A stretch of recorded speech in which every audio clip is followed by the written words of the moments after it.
자, 시작하겠습니다. 그럼 뭐 제가 먼저 하죠. 네. 네. 네, 서두에 우리 박영기님이 말문을 여실 때 우리가 그 라인님 통해서 야고보에 대한 어, 그 어떻게 볼 것인가에 대한 증거도 많이 들었고 또 우리가 평소에 야고보서를 보는 입장이 각 우리 지체마다 있었을 거라고 생각합니다. 잠깐만요. 음소거가 안 돼가지고, 예. 네, 됐습니다. 네. 그래서 저도 이제 다시 야고보서를 우리 박영진님이 이제 하신다고 해서 우리가 야고보서는 정말 어떤 입장에서 어떤 그 어, 서신서로 볼 것인가에 대한 입장을 이렇게 잘 다시 한번 생각해 보는 기회가 됐습니다.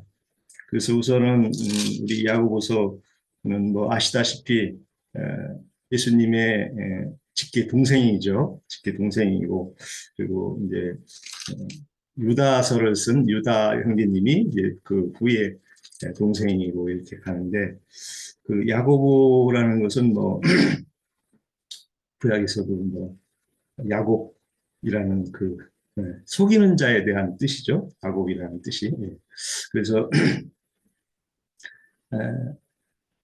이 야고보가 이제 예루살렘 교회의 그 대표자가 됐죠. 예수님 사후에 그 예루살렘 성이 이제 이렇게 그 여러 가지 교회로 등장할 때 그 야고보 우리 형제님이 제일 그 대표자가 되셨는데 사실은 이제 우리가 1장 1절에 보면은 야고보서는 흩어져 있는 12지파에게 문안한다 하는 말로 인사를 대표합니다. 그러면 혈통적인 12지파에 대한 그 의미를 두고 야고보 형제님이 이렇게 전개하는 거라 우리가 봅니다. 그러나 우리는 이방 인으로서 이스라엘에 이제 속하게 되는 접붙임을 다시 받는 이방인들은 이 야고보서를 통해서 어떤 그 율법적인 그런 메시지와 또 주님을 통해서 이루어진 율법을 이루으신 그 주님의 영적인 그런 말씀들을 잘 적용해서 이렇게 볼 때 우리가 더 야고보서에 대한 분명한 그 이해를 많이 이렇게 가질 수 있다 봅니다. 그래서 2절에 가면은 너희가 시험을 당하거든 온전히 이렇게 기쁘게 여기라 하는데 사실 많은 우리가 세상을 살 때 시험을 당하면 괴롭지 그걸 기쁨으로 받아들이기가 쉽지 않죠.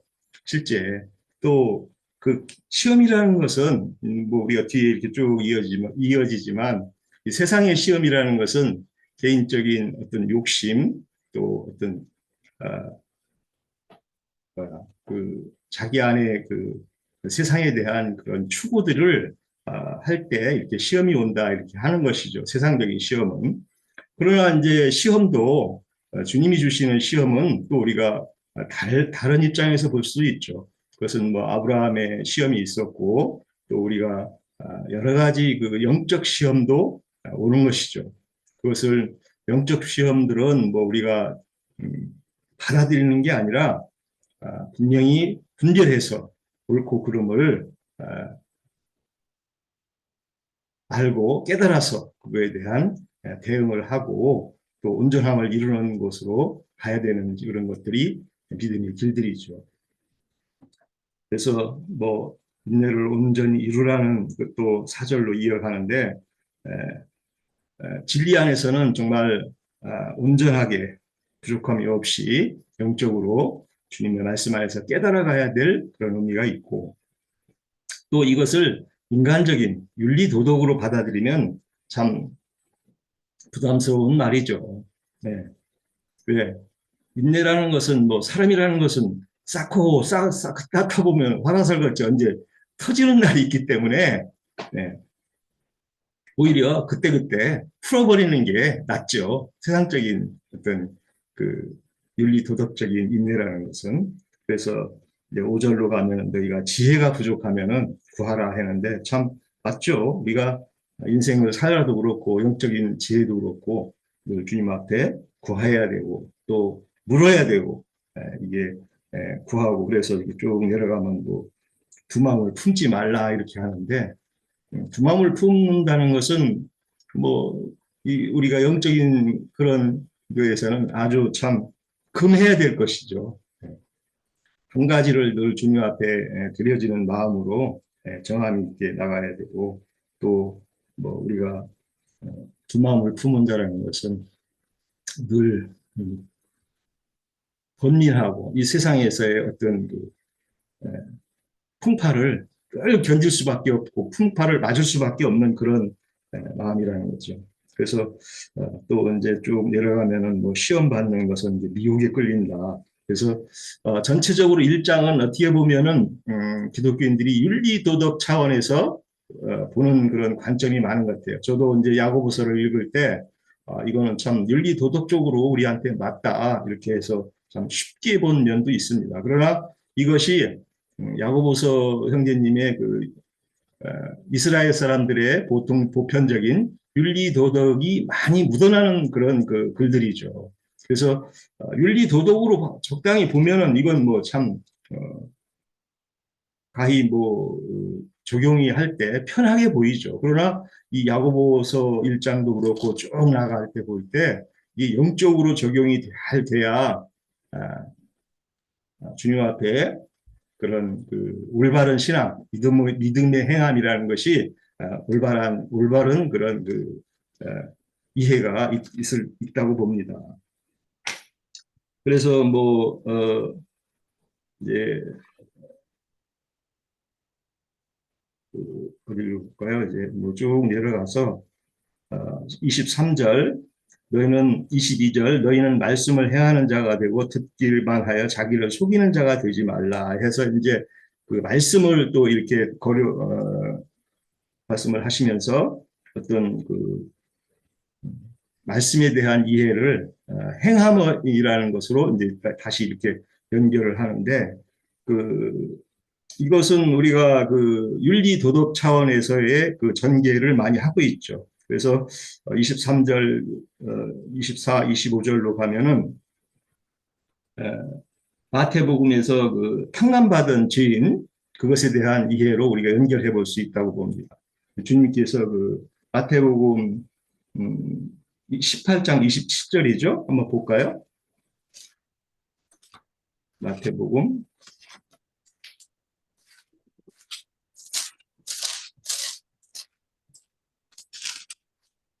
8장 27절. 네.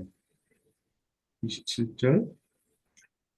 그 종이 불쌍히 여겨 놓아 보내며 그 빚을 탕감하여 주었더니 그 종이 가서 자기 100데나리온 빚진 동료 한 사람을 만나 붙들어 목을 잡고 이르되 빚을 갚으라 하매 이렇게 이제 탕감받은 죄인이 자기한테 약간의 그 빚을 진 사람을 그렇게 이제 빚을 갚으라고 이렇게 자기가 은혜 받고 자기가 탕감받은 것에 대한 그것을 잊어버린 자가 된 거죠. 네. 그래서 이것이 정말 그 이렇게 하나님의 말씀 안에서 진리로 잘 적용할 때 우리가 이것에 대한 의미를 정확하게 이해할 수가 있죠. 그래서 우리 세상에서도 그렇잖아요. 어떤 빚을 탕감받은 사람이 자기한테 조금 진 걸 가지고 그걸 못 갚는다고 이렇게 재촉할 때 또 아니면 그걸 뭐 자기의 그 은혜를 잊어버린 그런 걸로 이렇게 드러날 때 그건 참 어떻게 보면 참 은혜를 원수로 갚는다고 그러는 거죠. 은혜를 원수로 갚는다고. 그래서 하나님 앞에서는 이런 것들이 참 우리 세상의 어떤 그런 그 윤리 도덕도 합당하게 있어야 된다 하는 걸로 제가 이렇게 이해할 수 있고 그래서 그러나 이게 이제 영적인 의미로 적용될 때는 사실 참 왜냐하면 영적인 의미에서는 이 믿음의 길을 잊어버린 자한테는 가서 그것을 징계하고 또 권면해서 올바른 길로 돌아오게 해야 되는 면이 있거든요. 근데 이 기독교인들이 이것을 적용을 잘 못하고 있어요. 오히려 당신들이 복음을 잘못 이해하고 있고 진리를 잃어버린 자라고 하면은 네가 뭔데 남의 신앙을 터치를 하냐. 뭐 또 소위 그 사역자라는 세상의 목회자죠. 목사죠. 목사는 하나님 앞에 심판을 받을 건데 예? 감히 평신도가 어디 와서 뭐 진리가 어떻고 저떻고 하냐 하는 걸로 이렇게 이제 이게 적용이 되기 때문에 이 세상적인 윤리 도덕과 영적인 안에서 진리 문제가 이게 참 혼동이 될 때 신앙 여정에는 늘 곁길로 갈 수밖에 없는 그래서 바벨론 신앙이라고 그러죠. 혼돈의 신앙이 이게 주님의 말씀을 어떻게 적용하고 어떻게 받을 거냐는 창세기 1장, 2장부터 그 아담의 후손인 가인과 아벨로 이렇게 결이 달라진다는 거죠. 그래서 이런 차원에서 우리가 잘 이것이 해야 되고 그래서 26절 보면 스스로 경건하다 생각하며 혀에 재갈을 물리지 하지하고는 이렇게 이제 나오는데 그러면 혀에 재갈을 물리면 진리의 권면을 할 수가 없는 거예요. 또 이렇게 보면 이 야고보서 야고보의 형제님의 이런 그 혀에 대한 이런 것도 그래서 이제 뭐 마치는 하나님 아버지 앞에서 정결하고 더러움 없는 경건은 고아와 과부를 환난 중에 돌보고 이렇게 나가는데 그 고아와 과부를 잘 돌본 사람 중에 욥이죠. 욥이 하나님을 몰랐지만 현실적인 세상의 고아와 과부를 자기는 그렇게 잘 돌봤다고 이제 그 욥의 그 세 친구들하고 아주 논쟁을 하잖아요. 엄청난 논쟁을 합니다. 왜? 자기는 그 하나님의 말씀 그런 의미에서 고아와 과부를 잘 돌봤는데 하나님 앞에 저는 떳떳하다는 거죠. 이게 영적으로 적용이 안 될 때 얼마나 이게 참 언밸런스가 되고 또 그 하나님의 뜻에 반하게 되는지 반대가 되는지를 우리가 이런 그 야고보서를 통해서 진리를 잘 이해하는 그런 한 계기가 되고 야고보서가 말하는 그것을 잘 우리가 영적 사람들은 이 적용이 잘 될 때 이 야고보서의 그 권면의 가치는 우리에게 참 잘 적용될 수 있다고 봅니다. 그래서 욥이 이제 40장에 가서 회개할 때 그 욥이 이제 여기에 보면은 이절 어디에 가면은 뭐 욥의 인내라고 그럽니다. 욥의 인내를 배워서 너희가 그래서 기독교인들은 욥이 인내한 것 같이 어떤 세상에서 환란과 뭐 어려움이 올 때 참아야 된다 막 이러죠. 참는 게 아니라 깨달아야 되죠. 깨달아야 되지. 인내가 전부가 아니고 왜 이런 일이 와서 무엇을 뜻하는지 하나님 뜻이 어디 있는지 깨달아야 되는데 그냥 참으라는 인내로 들어가면 이건 또 큰일 나는 거죠. 그래서 우리가 욥의 인내라는 게 어떻게 받아들일 것인가 깨달으라는 걸로 받아들일 건가 그걸 그냥 뭐 참을인자 셋이면 뭐 또 이룬다고 그런 개념으로 세상의 윤리 도덕적으로 이게 나갈 거냐에 그 큰 그 경계선이 된다고 봅니다. 그래서 우리가 참 야고보서를 저도 보면서 우리 형제님 장로님 권면도 있었지만 참 우리가 야고보서가 잘 이해되고 새롭게 잘 영적으로 적용할 때 가치가 있다 이렇게 봅니다. 마치겠습니다. 수고하셨고요. 그 잠깐 이 야고보서에서 우리가 이제 그 생각을 가져야 될 부분이 뭐냐면은 사도 바울은 율법주의자들에게 지금 쫓겨다니고 핍박받고 시련을 당하고 있습니다. 그러다 보니까 사도 바울은 믿음으로 말미암아라는 그 믿음에 대한 강조를 갖다 많이 하고 계세요. 율법주의자들은 행함을 강조를 많이 하죠. 그런데 반면에 예수님의 동생 야고보는 예루살렘 교회에 말 그대로 이제 장로로 있으면서 예루살렘 교회가 실제로 하나님, 즉 복음을 받아들이는 순간서부터 부패하고 썩어져 가는 것을 갖다가 야고보는 보았다라고 저는 생각을 하고 있습니다. 그래서 이 야고보서가 왜 성경에 기록을 했는가, 그리고 왜 야고보는 행함을 강조하고 바울은 왜 믿음을 강조할까? 그 놓여진 처지가 각기 다르다라고 저는 생각했습니다. 그래서 야고보는 말 그대로 우리가 세상 기독교계에서도 복음을 갖다 너무 믿다 보면, 즉 복음만 믿어버리면 사람이 세상 가운데서 그 세상만도 못한 사람으로 살아갈 때가 많아요. 복음만 믿다 보면. 그런데 양면을 취해야 될 것인데, 야고보 같은 경우는 지금 이스라엘 백성이 복음만 믿고 행함이 없다는 걸 지금 보고 지적한 것이 아닐까라는 생각을 해보았습니다. 그래서 야고보서가 어쩌면은 이것이 성경의 사도 바울과 바울이 얘기했었던 모든 말씀 중에 야고보서가 끼임으로 말미암아 중심을 잡고 있는 것이 아닐까, 이런 생각도 해보았습니다. 그래서 이제 그런 관점에서 그 생각을 해보았고요. 그 다음에 또 다른 형제 자매님들 또 다른 말이 있으시면 얘기해 주십시오. 그리고 기령제님은 또 그 나중에 그 또 얘기 더 하실 거 있으면 해 주시고요. 짬을 내서 제가 한 가지 더 얘기하겠습니다. 여기서 야고보서 1장에서 보면 시험이라는 말이 나오죠. 근데 그 시험이라는 말이 전부 다 시험이 아니에요. 예를 들어 가지고 13절에서 보면, 자, 사람이 시험을 받을 때 내가 하나님께 시험을 받는다 하지 말지니 하나님은 악에게 시험을 받지도 아니하시고 친히 아무도 시험하지 아니하시느니라. 그 이거 어저께 이거 읽으면서 하나님께서 아브라함도 시험하셨고 시험한 사람들이 많아요. 그런데 왜 시험을 하나님은 아무도 시험하지 않는다라고 이렇게 야고보는 얘기했을까? 야고보 형제님은 그런 관점에서 생각을 해봤는데 이게 번역이 오류가 된 것 같아요.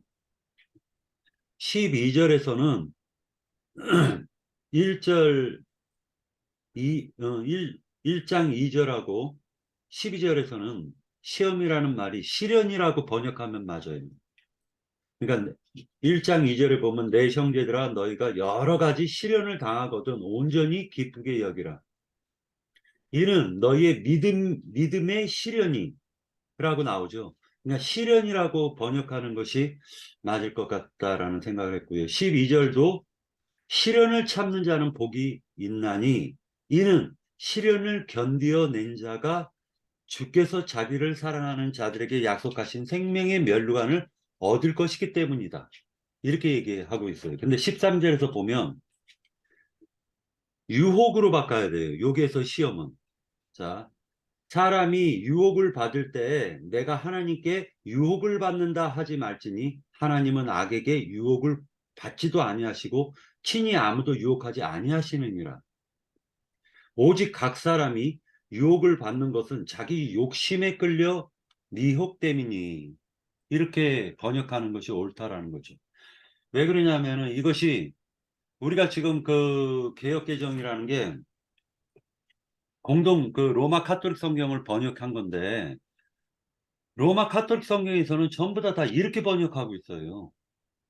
그리고 다른 데서도 또 이렇게 번역하고 있고 우리 회복역에서도 그렇게 번역을 하고 있습니다. 그런데 개역개정만 시험으로 다 번역을 했어요. 그래서 이 부분은 참고하시고 듣는 것이 좋을 것 같다라는 생각을 해보았습니다. 미나 자매님 얘기하실 거 있나요? 예, 저도 박영재님 그 말씀을 보면서 이게 합당한 그 이해라고 봐요. 예, 이게 합당한 이해고, 우리가 이제 그 신앙 여정에는 시련이 있고 시험이 있는데, 이제 그게 좀 나눠서 분리를 해본다면, 박영진님이 그렇게 본 그 부분이 합당해요. 왜냐하면 뭐 얘기하듯이 여러 그 믿음의 그 선진들이 시련을 많이 겪었거든요.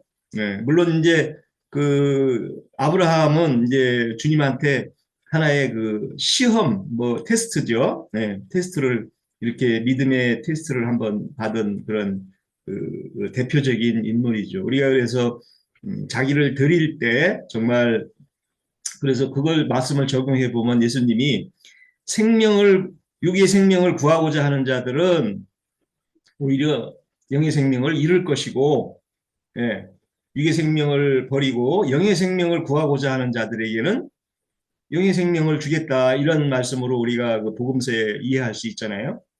그러듯이 육의 생명과 영의 생명에 대한 이런 의미를 우리가 나눠서 생각할 때 이런 것들이 이해가 되죠. 예. 왜냐하면 육의 생명은 시련이 있을 수밖에 없고 영의 생명은 시험이 있을 수 있죠. 또 반대로. 왜냐하면 영의 생명을 구하는 자들에게는 하나님께서 그 시련을 또 육의 생명을 시련을 주시거든요. 그런 적용이 우리가 정확하게 이렇게 했을 때 신앙 여정에는 여러 가지 이렇게 이해되는 것들이 많이 있죠. 그래서 뭐 이 말씀의 그 번역 과정은 이게 이제 대표적으로 카톨릭이나 로마교나 개신교를 통해서 이 번역 과정에서도 여러 가지 그 오류나 또 그 적당하게 적용이 덜 된 데가 많아요. 보면 우리가 이 앞뒤 문맥으로 좀 봐야 될 그런 부분이 많이 있죠. 예. 또 한 가지 이제 그 야고보서 1장에서의 그 문맥의 흐름을 갖다 이해하기 쉬우려면은 4절에 보면 인내를 온전히 이루라. 이는 너희로 온전하고 구비하여라고 했는데 이제 구비한다라는 거는 모든 것을 다 갖춘다라는 뜻입니다. 그런데 여기에서도 이제 그 온전하고 온전하여 조금도 부족함이 없게 하려 함이라. 이렇게도 번역이 가능합니다. 그러나 구비한다라는 말이 더 이제 그 좀 훌륭하다라고 보는 것이 모든 것을 다 갖춘 상태를 갖다 구비한다라고 얘기를 하는 건데 이제 대표적인 게 이제 이 구비라는 말이 이제 구비 서류 할 때 그 서류를 갖다 모든 걸 다 갖춰가지고 면접 보러 와라 이런 의미도 있지 않습니까?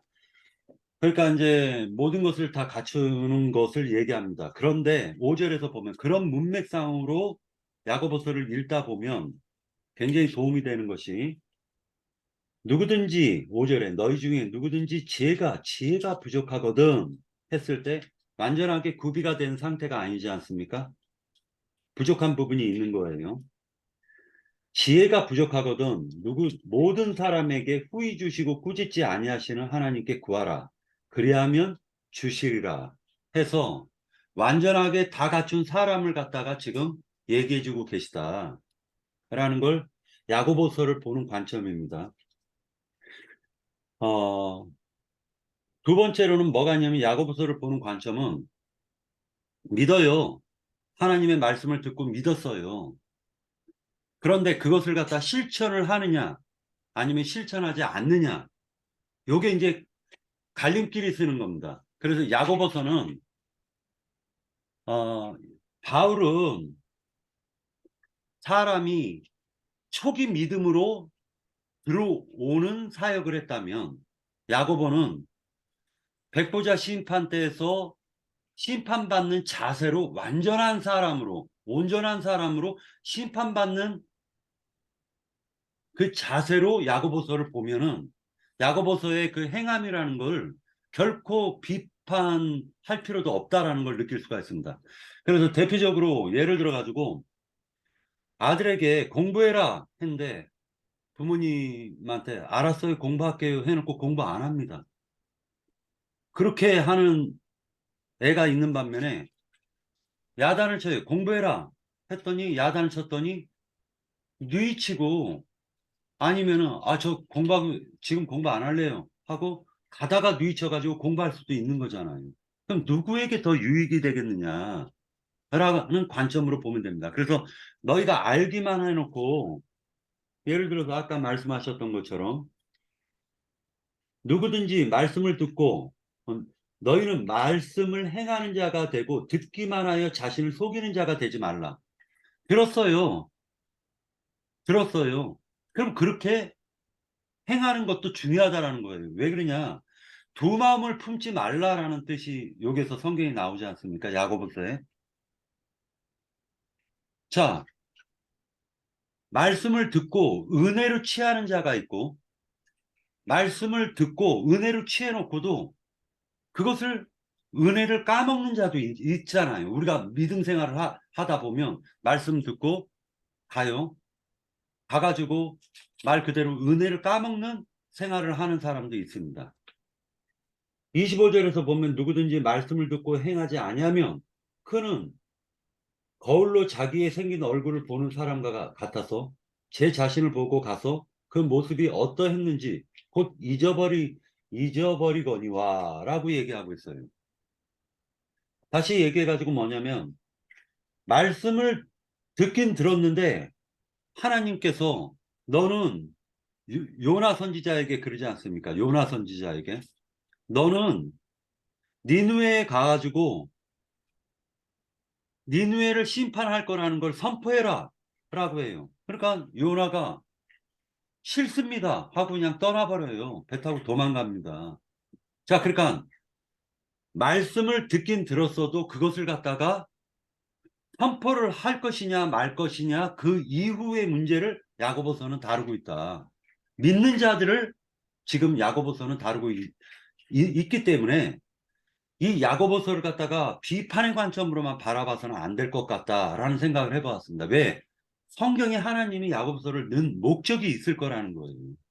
그래서 그런 생각도 우리가 그러니까 이걸 갖다가 무슨 행함이냐 믿음이냐 이런 건 이제 차원을 넘어버리자고요. 차원을 넘어버리고 이제 각자 믿는 사람 가운데서 이제 누가 하나님의 말씀을 더 순종할 것인가 여기에 포인트를 맞추는 것이 야고보서 보는 관점에 굉장히 중요할 것 같다라는 생각을 해봅니다. 네. 또 다른 분. 예, 그렇게, 그러니까, 영적으로 적용하고, 이게 어떤 믿음의 행함, 진리의 행함으로 적용을 하면 큰, 진보가 있는 것이죠. 그런데 이제 여기에 야고보서의 그 약점은, 허점이라고 할까, 이런 점은, 이것을, 우리가 이제 성경 말씀을 윤리, 도덕으로 적용하면 안 되듯이, 그 이제 윤리 도덕으로 적용하면 잘못하면 이제 이게 율법이죠. 그 이스라엘 사람들은 모세 오경을 그 어떤 윤리 도덕 또 하나님의 그냥 순수한 그 진리에 깨달는 대로 적용이 되는 게 아니라 어떤 혼적 말씀으로 이걸 적용을 해서 큰 문제가 됐듯이 여기 야고보서도 그런 어떤 이런 게 자꾸 중첩이 된다는 거죠. 그러니까 이 중첩되는 부분을 잘 이해가 되면은 박영진 님이 말씀하신 것처럼 그 믿음의 행함이라는 이웃사랑으로 이걸 적용을 해서 영적 적용이 될 때는 큰 문제가 없다는 거죠. 아주 이게 정말 교훈의 서신서가 될 수 있는데 이게 그 어떤 그 윤리 도덕이나 또 아까 23절, 24절의 이 말씀하는 그 본 뜻은 자기 얼굴을 보라 하거든요. 그러니까 요나한테 자기 얼굴을 보라고 만약에 했으면 난 그런 사람 못 되고 그래서 그 말씀을 피해버린 거 아니에요. 자기 입장에서는 나 저 이방 사람한테 가서 우리 민족도 아닌 그놈들 심판받고 그냥 다 죽기를 바라는데 그건 뭐 하나님 뜻대로 하시지 왜 굳이 나더러 그 니느웨에 가서 그걸 외치라고 하냐 이렇게 적용을 한 거 아니에요. 그렇지만 여기 25절에 보면 자유롭게 하는 온전한 율법이라고 나와 있어요. 그 온전한 율법이 뭐예요? 이웃 사랑할 예수님이 다시 레마의 말씀으로 이해된 말을 온전한 율법이라고 할 수 있잖아요. 그리스도인. 예, 율법으로 이해된 거니까 이것이 이제 이웃 사랑인 거예요. 온전한 율법은 자유롭게 하잖아요. 주님이 내 안에 들어오시면 나를 자유롭게 하고 온전한 율법을 이루어가는 거 아니에요. 그게 사람을 이렇게 그 자기 모습을 보게 하는 게 아니라 자기 모습 보면은 뭐 이거 뭐 형편없는 거죠. 그리고 이게 그러니까 말씀 적용을 잘 할 때 이런 이해가 오고 그래서 자유롭게 하는 온전한 율법은 예수님의 이웃 사랑을 하라는 것은 진리의 사랑을 전해주라는 거 아니에요. 그래서 요나가 진리의 사랑을 전하러 이제 니느웨를 갔던 것이고, 예, 하나님의 말씀을. 그래서 진리의 사랑을 하게 되면 그 사람은 행하는 일에 복을 받죠. 세상의 윤리도덕이나 어떤 자기 자신을 돌아보는 것은 저주밖에 안 되죠. 그거는 복이 될 수가 없죠. 그러나 온전한 율법은 진리를 전하는 자가 되고 온전한 율법을 행하는 자는 그 교회 생활이죠. 이제 진리의 교회 생활을 하게 되면 참 복을 받게 되고 하나님의 어떤 그 어, 계명, 계명이라고 우리가 할 수 있죠. 실천이 되는 거죠. 이웃 사랑을 위해서 내 이웃을 사랑하라. 이웃은 뭐 첫째는 예수님이고 예수님을 믿는 자들에게 되게 하는 예수님을 믿는 자들은 예수님을 전하는 것은 이웃 사랑이 되는 것이고 그게 온전한 율법이 되고 실현이 되는 거라고 봅니다. 네. 네. 요 야고보서에서 우리가 이제 그 또 생각해야 될 것이 뭐냐면은 이건 이제 그 행함과 믿음 이 부분에서 벗어나야 돼요. 야고보서를 볼 때 행함을 강조하니까 바울을 갖다 정면적으로 대처했다라는 관점으로 보면 야고보서가 은혜가 안 돼요. 그러나 야고보서는 교회 즉 믿음으로 말미암아 구속받아 구원을 이루어가는 형제 자매님들 즉 교회 안에 들어온 형제 자매님들에게 권고하는 말씀이다 라는 관점으로 봐야 돼요. 그러면은 예를 들어서 그 대표적인 게 야고보서 1장에서 이런 말이 나옵니다. 교회 안에 부한 자가 있고 가난한 자가 있어요.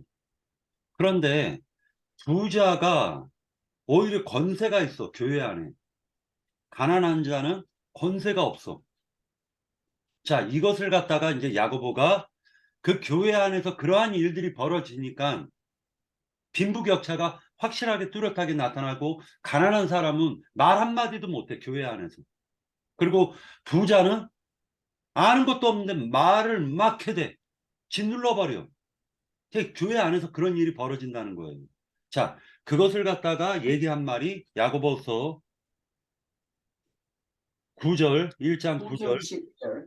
예, 10절 이렇게 얘기를 하는데 낮은 형제는 자기의 높음을 자랑하고 부한 자는 자기의 낮아짐을 자랑할지니 이는 하고 얘기를 합니다. 그러니까 이것은 낮은 형제, 가난한 형제죠.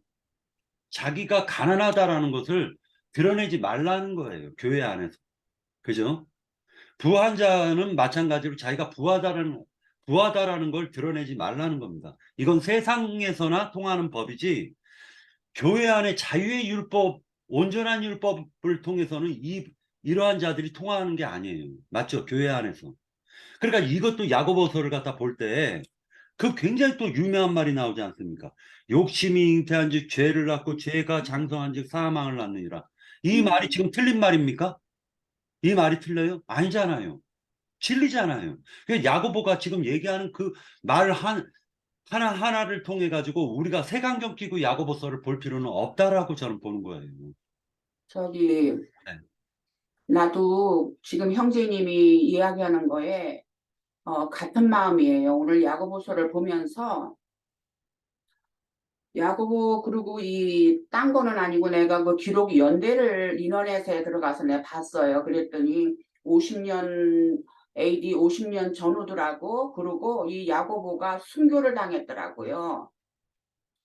네, 맞습니다. 순교를 당해서 생을 마쳤어. 예, 예수님의 형제 야고보도 순교당한 걸로 알고 있습니다. 예. 나중에 순교했는지는 몰라도 그 처음에 순교한 사람은 요한의 형이 야고보예요, 아, 또. 그 야고보 말고 지금 이 음. 야고보서에 대한 야고보 예수님 동생을 얘기를 하는 거예요. 인터넷에 들어가서 이 야고보서에 대해서 내가 찾아봤으니까. 그러는데 저도 이 야고보서를 이번에 보면서 그리고 우선은 먼저 아까 그 시험을 가지고 박영재님이 얘기를 했죠.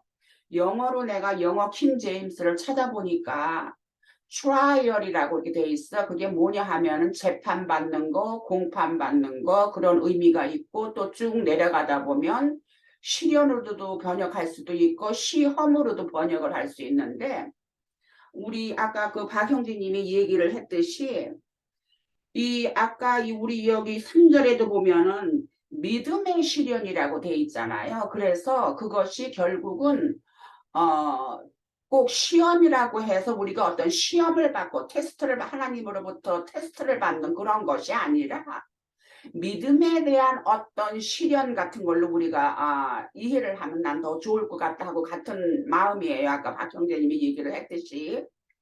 그리고 행함을 강조하는 거에 있어서도 22절을 봐봐요. 22절에 보면은 그 21절에도 위에도 볼 것 같으면은 모든 더러운 것과 넘치는 낙을 내버리고 너희 영혼을 능히 구원할 바 마음에 심어둔 말씀을 온유함으로 받으라 하고 얘기를 했고 너희는 말씀을 행하는 자가 되고 듣기만 하여 자신을 속이는 자가 되지 말라. 그러니까 결국은 말씀을 듣고 이런 사람이 누구예요? 유대인들이잖아요. 말씀을 듣고 듣기만 하고 자신을 속이는 그런 자가 된다는 거는 꼭 외식하는 사람들인 거죠. 그죠? 유대인들처럼 외식하는 사람들인 거야. 그래서 여기 야고보서에서 행함이라고 강조하는 거는 제가 볼 때는 말씀을 온유함으로 받아갖고 마음에 담아서 진실되게 행하라. 그러한 의미가 나는 있는 것이 아닌가. 난 그걸 그렇게 느꼈어요. 예, 저도 그 어, 관점에서 보려고 하는 거예요. 저도 그 네. 관점에서. 예. 그렇기 때문에 무슨 뭐 행함은 있고 우리가 이렇게 들었듯이 뭐 저기 예루살렘에 유명한 사람들이 내려와서 바울을 그렇게 해방을 했고 저기를 했다는 그런 앞서에 있는 그 말씀은 그때는 또 시대적으로 또 다를 수도 있어요. 왜냐하면은 야고보서를 쓰기 앞서에 어떠한 말하자면 신앙이 좀 많이 돈독하지 않을 때에 그러한 행위가 있을 수가 있지만 사람이 신앙이 자라면은 또 다 변화가 돼서 야고보서 같이 이렇게 진실한 말을 쓸 수 있는 것이 아닌가. 그 신앙의 단계가 있잖아요. 그렇기 때문에 그렇게도 우리가 생각할 수가 있지 않는가 하는 건 나는 그것도 이렇게 생각을 해봤어요. 그렇기 때문에 설사 맨 처음에는 예루살렘에서 유대인들과 섞여서 자기가 그 행세를 하는 그러한 저기가 설사 있었다 할지라도 시간이 흐름으로써 저기를 하고 신앙이 더 돈독해지면은 그 사람의 신앙 세계도 분명히 달라지고 또 그로 인해서 이렇게 야고보서를 쓸 수 있었던 것이 아닌가 하는 것으로 내가 생각이 되어진 거예요. 그랬기 때문에 여기에서 우리가 야고보에서 보는 어떠한 내용들은 참 진실되다. 저도 그거를 느꼈어요. 그래서 네. 아까 낮은 형제하고 자기 높음을 낮은 형제는 자기 높음을 자랑하고 하는 말에 있어서도 이제 형제님은 가난한 사람이다 하고 생각을 했지만 저는 이거를 지위적으로 더 생각을 해봤어요. 그랬기 때문에 높음을 자랑하라 하고 저기를 했어. 그러니까 지위적으로 낮다고 할지라도 자기의 어떠한 신앙에 대한 이념이랄까 자기의 그 사람의 신앙의 어떤 높음을 자랑을 할 수가 있는 것이다. 물론 실제적으로 그 처지는 낮은 지위에 있는 사람이라도 신앙의 높음을 자랑할 수가 있는 거죠. 그지요? 그렇게 저는 그렇게 봤었고, 또 부한 자는 자기가 낮아짐을 자랑할지라 하는 것도 여전히 이것을 또 부한다는 것은 돈이 많다는 걸로 우리가 볼 수가 있죠. 그러나 또 자기의 낮아짐으로 자랑할지라 하는 것은 부한 사람일지언정 겸손한 마음으로 교회 안에서는 형제들을 대하는 것이 합당하다 하는 그런 의미로 우리가 받아들일 수가 있지 않나 하는 그것으로 저는 그렇게 이해를 했어요. 네, 세상 가운데서도 그 그리고 졸부가 있잖아요. 졸부. 졸부라고 들어보셨어요? 니나 자매님? 졸부라, 졸부? 졸부. 말씀을 깨지 말자. 졸부라는 것도 졸부하면 보통 못난 사람을 마음이 못난 사람을 졸부라고 하네요. 부자인데 그 정신 상태는 썩어 빠진 사람. 그렇지. 그러니까 마음이 못난 사람이야. 그러니까 마음이 못난 사람.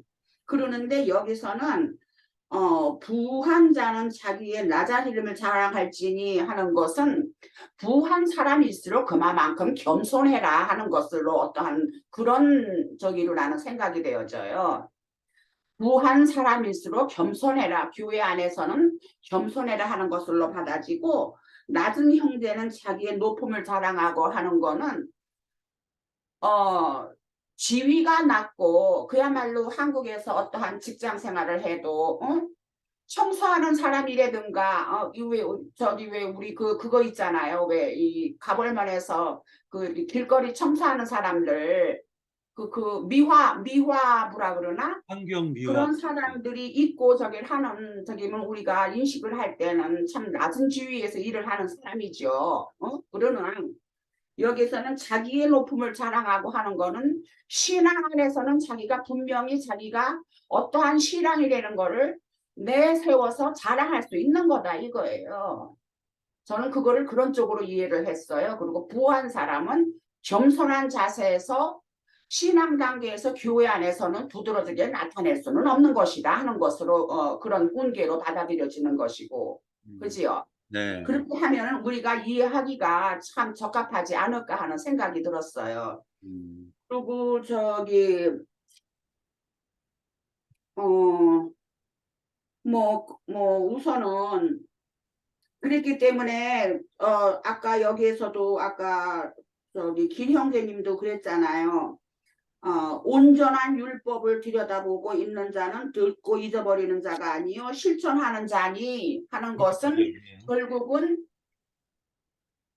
그리스도의 율법에 순종하는 사람인 것을 하는 거겠죠. 그지요? 그렇기 때문에 그것이 형제 사랑인 것이고 또 뭐 우리가 뭐 알다시피 형제 사랑이야 뭐 우리가 많이 듣고 저기를 해서 우리는 거기에 대해서는 참 뻔하다고 생각을 해요.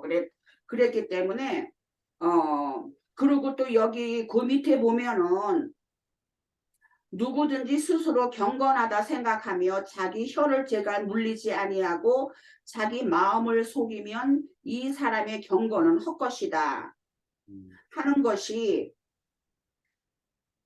저도 이거를 한번 이렇게 좀 묵상을 해봤는데, 재갈을 물리지 아니하면 하는 것이라는 것은 말을 함부로 한다는 얘기인 거거든요.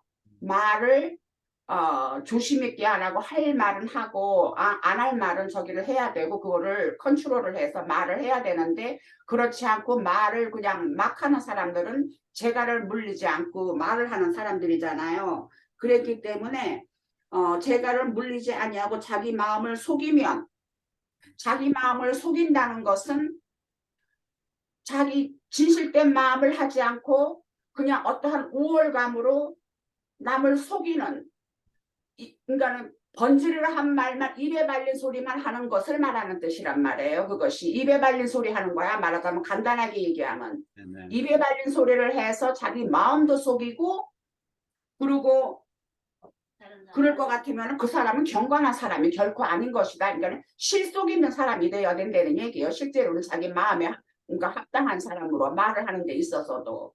그러니까 이런 것이 모든 이런 이 저기를 해서 이 권면하는 이 말씀이 나는 참 여기 야고보가 하는 말이 참 합당하다 하는 말을 나는 많이 오늘 그런 거를 그런 쪽으로는 저도 이해를 했어요. 네. 그러니까 그랬기 때문에 어 그래서 우리가 아까 박 형제님도 하나님은 시험을 주지도 않고 뭐 사람이 시험을 받을 때 내가 하나님께 시험을 받는다 하지 말지니 하나님은 악에게 시험을 받지도 아니하시고 친히 아무도 시험하지 아니하시느니라 하는 것이 그 아까 형제님이 얘기한 것처럼 유혹, 위에 있는 시험이 그러니까 아니, 말하자면 유혹. 우리를 테스트하는 음. 그런 시험으로 얘기한 거는 이 밑에 지금 우리가 금방 읽은 그 대목은 그런 거에 합당하지만 위에서 말하는 2절에서 말하는 시험은 우리가 실현으로 이해를 한다면은 그것이 구분이 돼 갖고 하나님이 시험을 하시지는 않는다는 것에 대한 어떠한 우리가 긍정심이 더 있지 않을까 하는 또 그런 마음도 저는 가져봤어요. 이게 니나자매님 이게 그 회복력에서라든지 공동번역이라든지 전체적으로 개역개정만 빼고는 전부 다 13, 14절이 유혹으로 번역이 됐어요. 아, 율법으로 보면 나도 아니야 말고 유혹. 몇 절이요? 나도 지금 야고보서를 그게 몇 야고보서 절이죠? 1장 13절하고 14절에 13절이지. 13절에 예, 어떤 사람이 유혹을 받을 때 예, 유혹. 내가 하나님께 유혹을 받을 유혹을 때 내가 받고 하나님께 유혹을 있습니다. 받고 이렇게 있다라는 말을 하지 말아요.